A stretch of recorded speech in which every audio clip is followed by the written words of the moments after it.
오늘은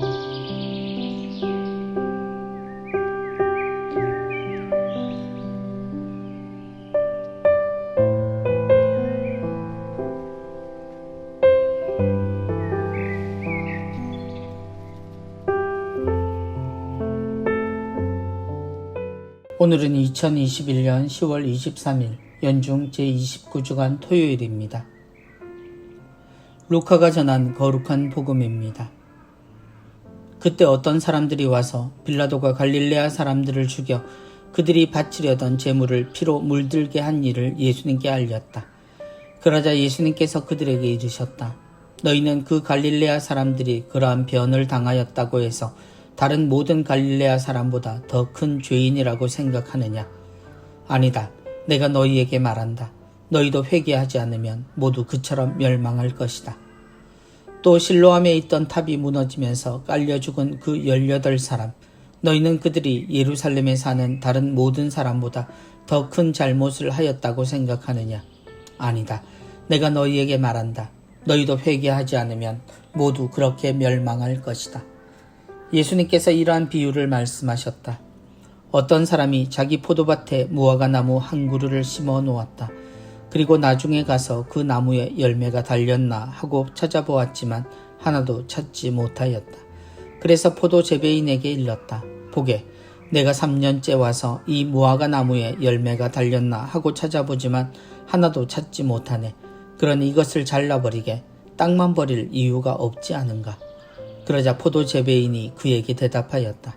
주인님, 이 나무를 올해만 그냥 두시지요. 그동안에 제가 그 둘레를 파서 거름을 주겠습니다. 그러면 내년에는 열매를 맺겠지요. 그러지 않으면 잘라버리십시오. 주님의 말씀입니다. 그리스도님 찬미합니다. 보게, 내가 3년째 와서 이 무화과 나무에 열매가 달렸나 하고 찾아보지만 모든 것에 이유를 묻기를 좋아하는 우리는 곧잘 어떤 상황을 어떤 목적에 맞추어 해석하는 데 익숙합니다. 좋은 일도 나쁜 일도 상황에 맞추어 무엇이든 해석하는 우리는 그 일에 하느님의 이름도 자주 사용하곤 합니다. 누군가의 불행을 보며 그들의 잘못을 꼭 추궁하려는 이들처럼 말입니다. 너희는 그 갈릴레아 사람들이 그러한 변을 당하였다고 해서 다른 모든 갈릴레아 사람보다 더 큰 죄인이라고 생각하느냐? 주님은 우리 주변에 일어나는 모든 일이 그럴 만한 이유가 있다고 생각하는 우리의 습관적인 변명을 중단시키십니다.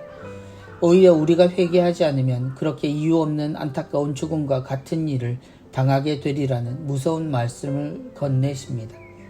예수님은 우리가 정말 생각해야 할 것은 그런 일들을 통해 어떤 의미를 헤아리고 의미를 부여하는 일이 아니라 우리의 삶이 누구도 그런 이유 없는 불행을 당하지 않도록 삶의 방향을 하느님께로 돌리는 일이라고 말씀하십니다. 세상 많은 일들은 그 전과 후에 서로 많은 것들이 맞물려 작동하여 일어납니다. 어느 날 순간 일어난 일들이라 하더라도 실제 그 이유가 존재하고 그것이 시간과 상황, 그리고 사건들로 인해 그 결과로 드러납니다.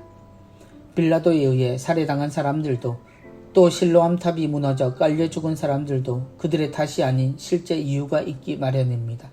그러나 그들의 불행을 입에 올리는 것보다 우리가 다시는 그런 일이 일어날 수 없도록 살아가는 것이 우리에게 남겨진 숙제입니다. 수많은 억울한 이들이 한결같이 말하는 것은 다른 사람은 이런 일을 당하지 않았으면 한다는 당부입니다. 우리는 그들의 이유를 묻는 잔인함을 보일 때 정말 필요한 것은 그런 일이 다시는 반복되지 않는 세상을 만들고 우리가 그 세상을 이루어가는 것입니다. 우리는 너무 아픈 일을 많이 당했고 경험했습니다. 그 모든 일에 우리는 그 이유를 밝혀내지도 막아내지도 못하고 서로 핑계만으로 시간을 모두 보내버렸습니다. 그리고 정작 아픈 이들은 기억에서 지우며 내 삶도 온전하지 않다고 일상적인 무관심을 보입니다. 그렇게 시간은 흘러갑니다. 그럴 때 우리는 오늘 주님의 말씀을 기억해야 합니다. 주님은 이미 긴 시간 우리를 바라보고 계신다는 것을 말입니다. 내가 3년째 와서 찾아보았지만 우리의 지금이 사실 오랜 시간을 두고 이루어진 수많은 이유의 덩어리일 수 있습니다. 그러니 이제는 회개해야 하지 않겠습니까? 바로 지금 말입니다.